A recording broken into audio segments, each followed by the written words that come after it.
อาบน้ำบ่ได้พี่น้องเอ้ยยามมื้อคืนมันหนาวแห้งกลับมาก็ค่ำเลยก็เลยแบบว่าโอ้เส้นก่อนออกมานี่ว่ะเสื้อผ้าก็บ่ได้เปลี่ยนเลย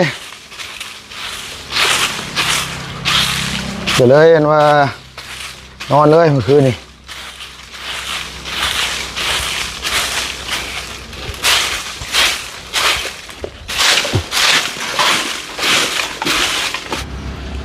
อันนี้ก็ถ้วย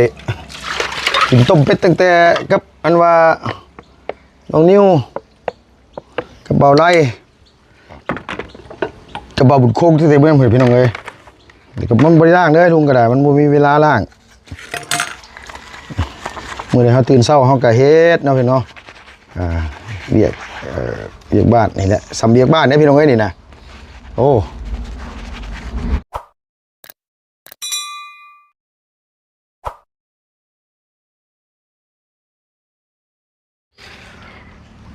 พี่น้องกราบสบายดีเด้อพ่อแม่พี่น้องเบิดสุขุสุคนกราบทักทาย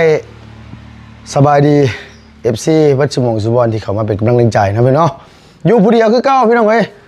เป็นมื้อที่2เลยนี่ตื่นเช้ามากก็ยังบ่ทันอาบน้ำอาบในซับก็ลงมากวดนี่แหละกวดเลินกวดอันนี้แหละมองผักมองเช้าฮ้อแหละต้องทำความสะอาดเนาะพี่น้องคนอยู่นี่ก็สิ่งสำคัญนี่ก็ต้องความสะอาดแหละพี่น้องเอ้ยมาก่อนเขาเห็นว่ามันหกมันเหื่อเลยก็กวาดออกไปตอกเนาะอันนี้ก็ปัดออกเนาะ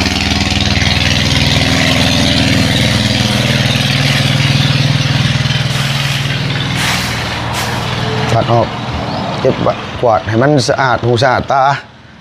หมู่พวกมาหาหมู่พวกมาเล่นน้ำก็เฮือนเพิ่นเศร้าอยู่นี่คือสะอาดสะอ้านแท้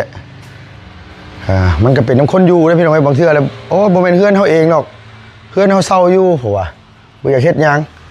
อยู่ตามมีตามเกิดขี้ใหญ่แมงมุมเต็มอยู่กับบ่อยากปัดอยากกวาดมันก็เบิ่งก็บ่งามปานใดเนาะพี่เนาะเฮาอยู่ก็ดูแลรักษามันจังสะอาดมันจังเป็นตาอยู่โดยก่อนอื่นก่อนใดก็ต้องกราบสบายดีเด้อพ่อแม่พี่น้องเนาะพี่เนาะบัดสุขสุขคนกราบทักทายสบายดีพี่น้องที่เขามาที่ตามไปรับชมเขามาเบิ่งมาชมให้พี่น้องเนาะขอบใจหลายๆที่คอมเมนต์มาที่เตือนคอมเมนต์เขามาให้กำลังแรงใจก็ถือว่า FC พ่อแม่พี่น้องยังบ่ทิมบ่ปะขอบใจหลายๆเด้อขออยู่ดีมีแฮงเนาะ เมื่อคืนนี่ก็บ่ได้อาบชั้นน้ำพี่น้องเอ้ยบ่ได้อาบน้ำเลยเพราะขอโทษน้ำเส้นไว้ก่อนเมื่อคืนนี่หนาวแห้งน้ำอุ่นกับบ่มีเลยโอ้ยบ่ไหวหรอกว่ะโดยยังบ่ทันได้ซักผ้าอยู่ได้นี่เสื้อผ้ากับบ่มีใส่เลยนี่โอ้ยยังว่าน้องเอ้ยอยู่ผู้เดียวเขาก็ต้องเฮ็ดเองทุกอย่างเลยเนาะพี่เนาะเฮ็ดอยู่เฮ็ดกินแนวซักเสื้อผ้าหน้าแพรก็ต้องเฮ็ดเองมันต้องอาศัยตัวเองนะพี่น้องเอ้ยบัดนี่อาศัยลูกอาศัยเมียก็เมียเขาก็อยู่เฮือนอยู่ซ่านพุ่นเขาก็คือว่าวันนั้น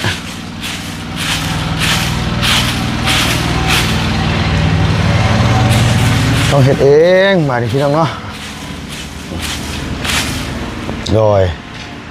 ทางนี้8นั่นแหละพี่น้องทางนี้เนาะ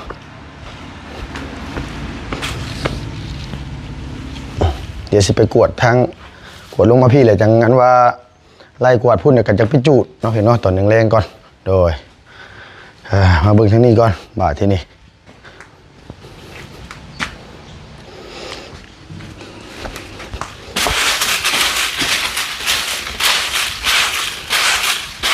ขยับมามุมนี้ก่อนพี่น้องเอ้ย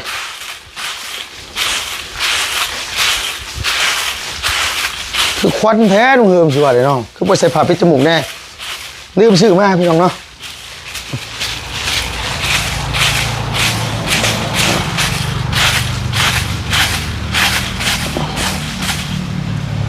ลืมซื้อมาว่าปิดจมูกบ่เป็นหยังเนาะ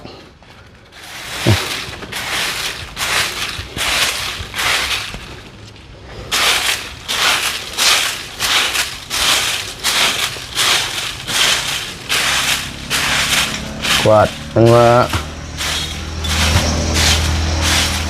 ให้มันสะอาดนี่แหละเนาะคนเฮาให้สิวมักความสะอาดใบนอนอยู่หันคือทำความสะอาดสิว่าเดี๋ยวเนาะคือกวาดข้ากวาดแน่แท้มันไม่ได้จำเป็นว่าสินอนจะหนีหรือบ่นอนจะหนีได้พี่น้องเอ้ยคือลุงนี่เป็นคนแบบนี้แต่ไรมาเลยคือเขาผูกพังมาแบบนี้แต่น้อยๆพุ่นนะคือเขามักความสะอาดสินะพี่น้องแบบว่าแต่คือเขาเฮ็ดกับข้าวกับน้ำสิเนาะแบบว่าเขามักเฮ็ดกินเนาะหนึ่งหลักๆเลยก็คือความสะอาดแบบว่าเขาต้องมีนิสัยติดตัวมาเขาเฮ็ดอยู่เฮ็ดกินสิแบบว่ามันก็ต้องเรื่องความสะอาดนี่ก็ต้องเป็นยังนะบัดนี้โอ้เอาไปเลยแมวพี่น้องไงน้องแมวมอง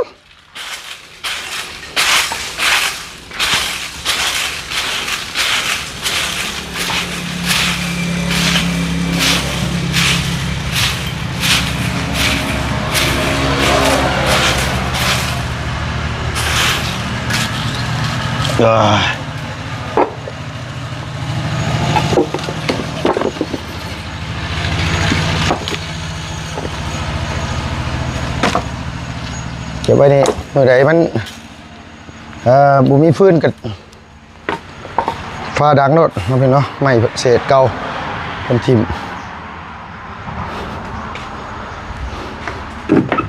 โอ้ทางพื้นนี่ไหม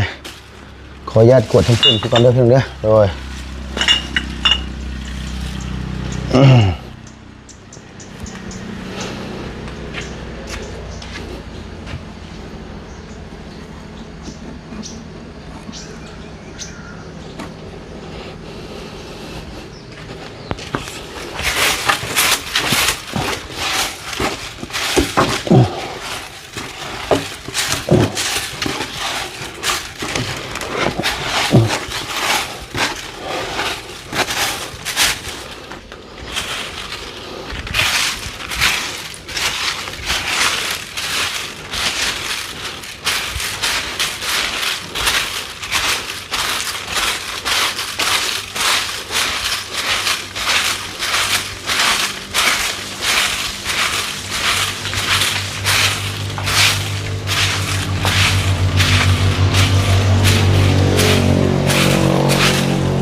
อาบน้ำบ่ได้พี่น้องเอ้ยยามมื้อคืนมันหนาวแห้งกลับมากับค่ำได้ก็เลยแบบว่าโอ้เส้นก่อนออกมานี่ว่ะเสื้อผ้าก็บ่ได้เปลี่ยนเลยก็เลยว่านอนเลยเมื่อคืนนี่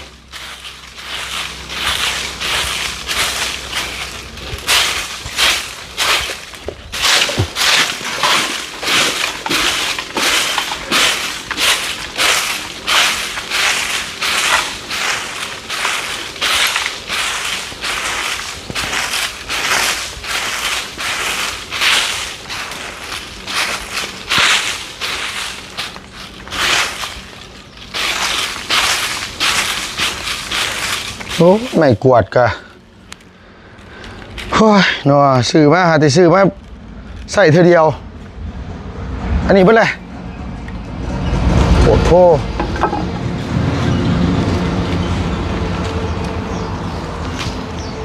ขยะแต่คนก่อนเพิ่นอยู่เจ้าบ่จูดบ่เผาเขาเจ้าแบบถิ่มไปเลย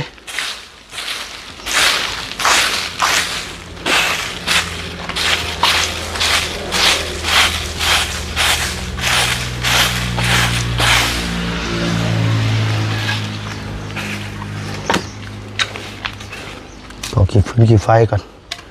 ยังไงกวาดออกก่อนมันหนาเลยสิได้จุมันถึงได้จุง่ายเนาะ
เออ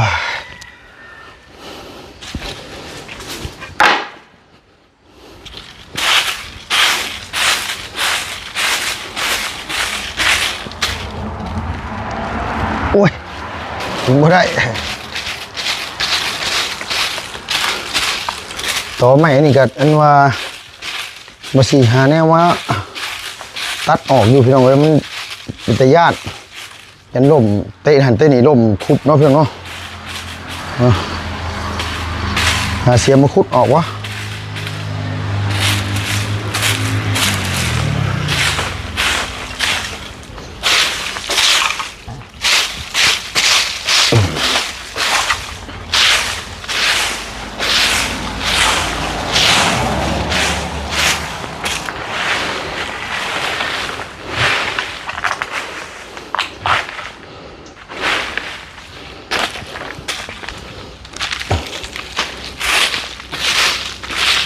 เพื่อนหลังนี่ก็มีคนมาเช่าหลายคนอยู่ทางเอื้อยเพิ่นว่าพี่น้องเอ้ยพวกกันว่ารถไถใหญ่พวกรถแท็กเตอร์เขาเจ้ามาเช่าอันว่านอนเขาเจ้ามาแต่พุ่นแหละเป็นว่าแต่เหนือพุทธชัยยะผู้มาเช่านอนเนี่ยเขาเจ้าก็คือว่าคือลุงว่าแหละพี่น้องเอ้ยเนาะเพราะว่าคนเฮามันบ่คือกันบางคนมาอยู่กะบ่ได้เก็บได้กวดบ่ได้หยังเลยคือคนยังมาแรงมาได้กลางเต็นท์น่ะก็นอนสินะพี่น้องเฮาบัดมาอยู่บัดบ่เก็บบ่กวดบัดจะจังไดอยู่มันบ่คักได้ใจนี่นะพี่น้องเอ้ยแบบว่ามันบ่งามหูงามตานี่แหละเลยอันว่าต้องเก็บต้องกวาดเห็นเวียกแต่เศร้าได้เงือแต่เศร้าเลยมันพี่น้องเนาะโดย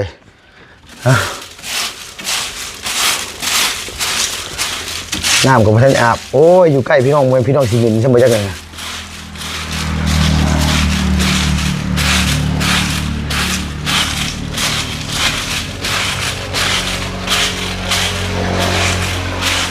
เมื่อวานนี่ผมมีเงินใส่โทรไปหาแม่น้องนี่โอ้ยหน่อยเลยว่าโอนเงินมาให้อันพ่อใส่แน่จักอันว่า1,000-2,000ว่ะ1,000-2,000กีบมีอยู่ล็อกแล้วว่ะ1,000-2,000 บาทบ่มีเด้อแล้วว่ะโอ้ยคัน1,000-2,000กีบนี่ก็ซื้อยาเบื่อหนูกินตายก็ยังบ่ได้เด้น้องเอ้ยว่ะก็เลยเพิ่นก็เลยเห็นว่าโอนมาให้ใส่น้องเอ้ยอัน3,000 บาทจักสิได้จักมือบ่นี่ลุงก็ได้ก็แล้วแต่น้องพี่น้องประหยัดใช้เอาแหละเฮาก็ได้เมื่อยจังบัดนี่เหงื่อแตกพากๆพี่น้องเอ้ยเดี๋ยวกับขวดมาต้มๆกันสิกับไฟจูดใส่อย่างเนาะเฮาไฟจูดใส่ให้มันเกี่ยงมันไกวเอาไฟจูดใส่กับผู้ปุ๊บลงไปอันว่าใส่เป็นปุ๋ยต้นไม้พุ่นแหละไงเด้โดย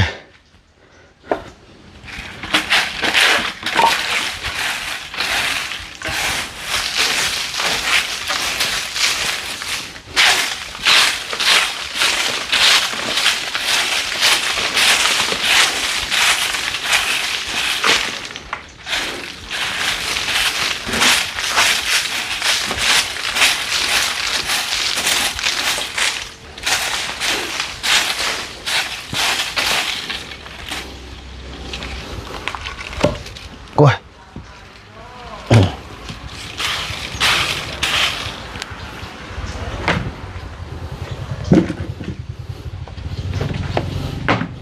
นี่แหละพี่น้องเนาะพาตัวห่อนนี่ดีหรอพี่น้องเงือแตกพกผักด้วยมั้ยนี่ปะ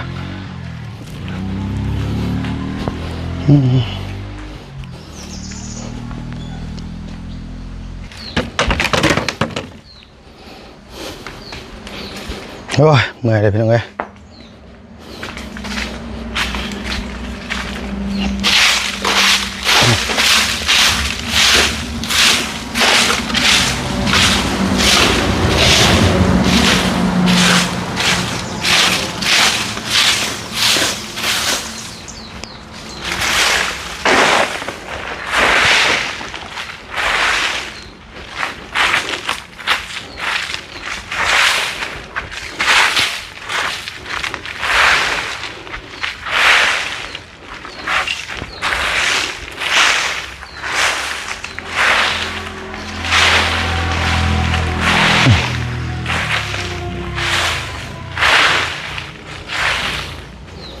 ไม่กวดมากมันก็ค่อยมาก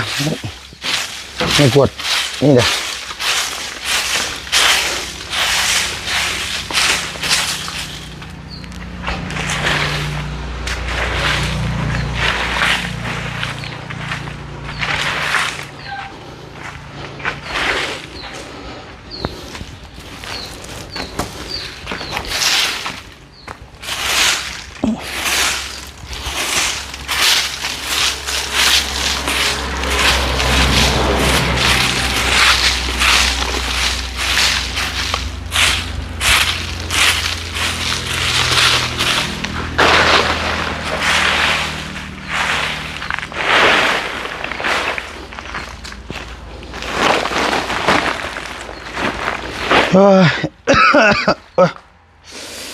โอ้ยหนอ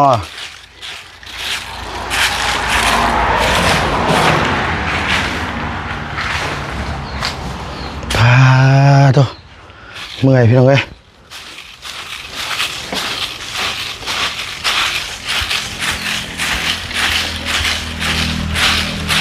เมื่อยแห้งเมื่อยแห้ง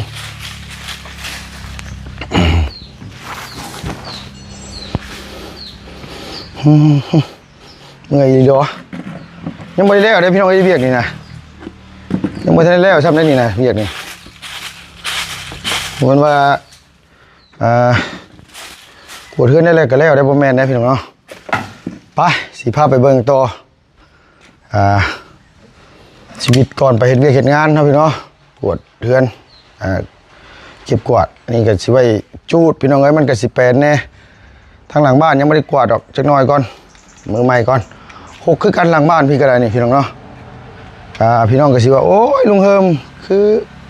นี่มาจอดบังไว้พี่น้องเอ้ยเดี๋ยวรถก็ได้รถจักรมาจอดบังไว้พี่หน่อยนึงวางไว้อันว่ามอง ทางหลังบ้านพี่แหละเนาะนี่ก็ห้องน้ำพี่น้องนี่กันเนาะก็ไปต่อคันว่านั่นก็มันลดมดก่อนจังกวาดลงไปลุมพดมันสะอาดหูสะอาดตาเลยมันยังกะผมมาใกล้พี่น้องเนาะโมเมนต์ยังดอกเรื่องอื่นนั่นคือยกตัวอย่างแบบงูผิดงูนี่แหละถือว่ามันหกมันเหือกอะงูผิดงูไล่นะพี่เนาะพวกสัตว์มีพิษตะขาบไม่งอดไม่เงานี่แหละมันกระสีเข่ามาอยู่อาศัยแล้วมันกระสีกลางค่ำกลางคืนมันออกมาหาอยู่หากินมันเผลอไปเหยียบมันว่าเจ็บปวดยอดอันนี้ก็ถ้วยกินต้มเป็ดตั้งแต่กับอันว่าน้องนิ้วกับเบาไล่กับเบาบุญโค้งที่เตะเบื้องเผยพี่น้องเลยกับมันบริล่างเด้อลุงกระดาษมันบ่มีเวลาล่างเมื่อใดเขาตื่นเช้าเขาก็เฮ็ดเนาะพี่น้องเบียกบ้านนี่แหละสำเบียกบ้านเนี่ยพี่น้องเอ้ยนี่นะโอ้คือลุงนี่บ่แม่นต้องเว้าดอกเฮาบ่ได้ขี้ข้านเฮ็ดเวียกนี่นะแบบว่าเฮาอยู่แต่เฮาก็อยู่ได้บ่เลยอยู่กับลูกกับเมียก็แบบว่าคือเฮาเฮ็ดเองเฮาหาว่าง่ายซะบางคนนี่โอ้ยบ่ได้เลยพี่น้องเอ้ยมีบ่เคยเฮ็ดเด้โมเมนต์ว่าเนี่ยเนาะคือลุงมันเฮาเคยเฮ็ดตั้งแต่อยู่อันน่ะสาวนะเบาตั้งแต่อยู่เมืองไทยพู้ก็เลยเคยแหละมันก็เลยแบบว่าไม่ใช่ปัญหานะพี่น้องแบบว่าเรียกนี่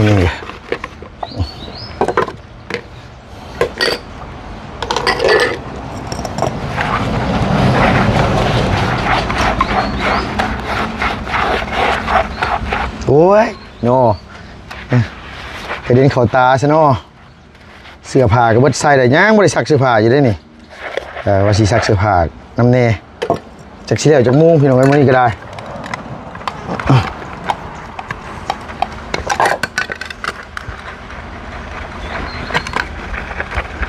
เนาะ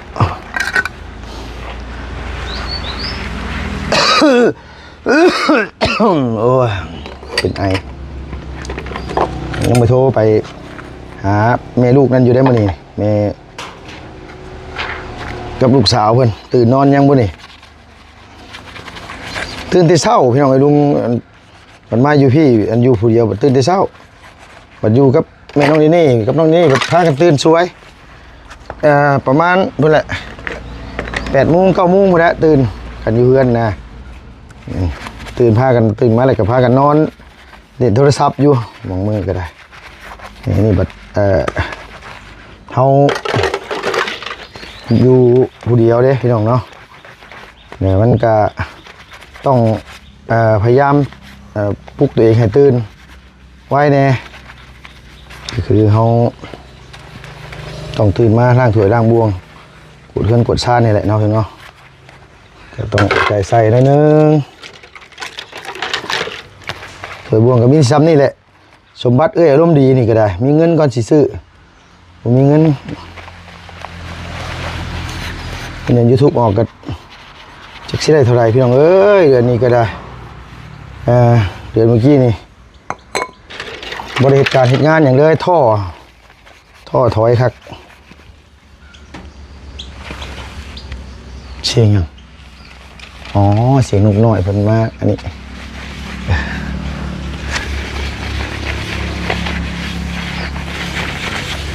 ยามมื้อคืนนี่โอ้พี่น้องเอ้ยแมงไม้ห้องแซวอยู่อันว่าต้นลำไยนี่ ต้นลำไยหรือต้นเรือพูดนะต้นเรือนะแมงน้ำฝนแมงเรียกว่าแมงอยู่บ้านลุงเอิญแมงจิโจ้ใหญ่ห้องแซวอย่างนี้เมื่อคืนกับบรรยากาศก็โอเคอยู่อย่างเนาะก็ถือว่าอันนี้อยู่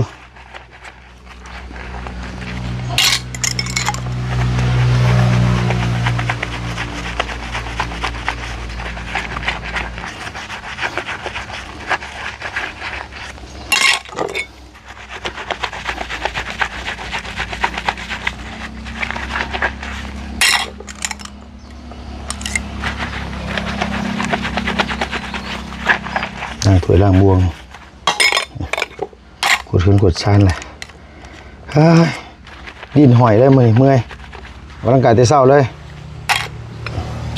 อยู่ผู้เดียวบ่มีหมูผ้ากินกับบ่กินบ่อยากเลยพี่น้อยเขาน้ำจำปากะซื้ออยู่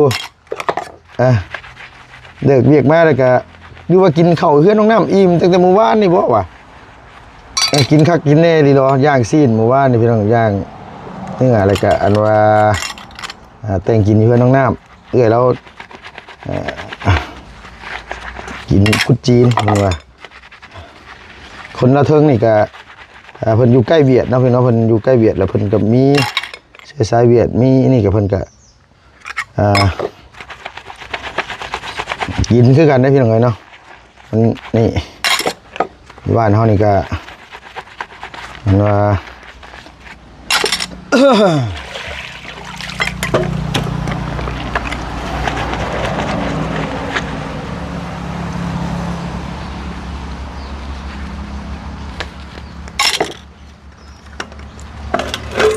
แต่ซ้ำอเนกประสงค์ทีนี้คือว่าอเนกประสงค์ที่พี่น้อง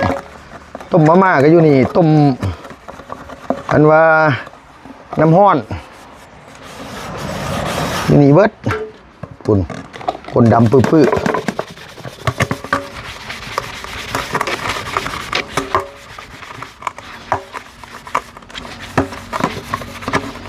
ดำกระซ้างมันของน้องพี่น้องใจบัวดำก็พอละ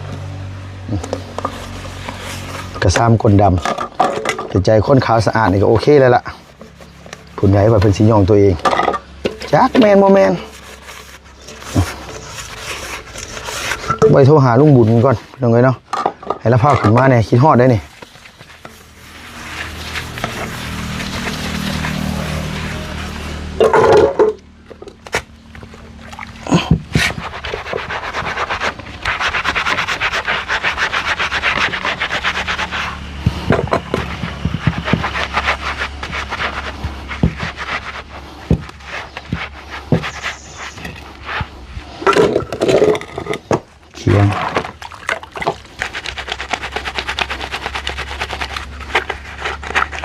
ล้างถ้วยล้างบวงเลยก่อนเนาะ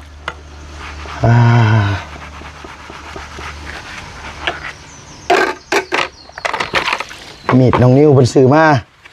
เพิ่นถามอยู่เมื่อคืนนี่ลุงเอ้ยเพิ่นว่าน้องหรือมีดอยู่เฮือนอ้ายเด้อเพิ่นว่าโอ้ยสิมาประกอบส่วนกับบ่มาเลยเนาะยังสิมาเอาอยู่บ่วะบ่หยอกน้องนิ้วพี่น้องเมื่อคืนนี่เนาะโดย พี่น้องเนาะสำหรับคลิปนี้ก็นี่แหละเฮ็ดเวียกบ้านกวด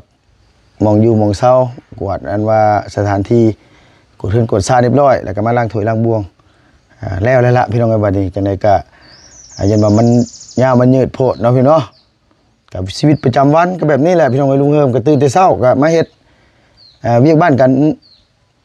เมืองก่อนให้มันแล้วในเฮือนในซานเนี่ยก็จะอาบน้ำอาบในแต่งตัวไปสู่การสู่งานต่อเนาะพี่เนาะเอาจังได๋ก็กับพี่กับน้องกับผู้ใหญ่ใจดี FC บัดสุขุสุคนขอมุกขอบใจหลายๆที่เข้ามารับมาชมมาเป็นกำลังแรงใจลุงเฮิมเนาะพี่เนาะบ่สุภาพปานใดเด้อพี่น้องเด้อวันนี้ก็ได้ยังบ่ทันอาบน้ำซ้ำขอมุกขอบใจหลายๆที่คอมเมนต์เข้ามาที่เตือนเข้ามาเป็นห่วงเป็นใยเนาะพี่เนาะขอบคุญขอบคุณอ้ายๆเอื้อยน้าบ่าวน้าสาวอีพ่ออีแม่เพิ่นเนาะพ่อเฒ่าแม่เฒ่าพ่อตู่แม่ตู่เฮาที่ได้เบิ่งให้ขอมุกขอบใจหลายๆพี่น้องเอ้ยแต่ว่าขออย่าจบคลิปก่อนนะพี่เนาะเอาสบายดีเด้อพี่น้องเด้อขออยู่ดีมีแฮงลำไปรวยเบิดสุขุสุขคนนะพี่เนาะสุขภาพพลามัยแข็งแรง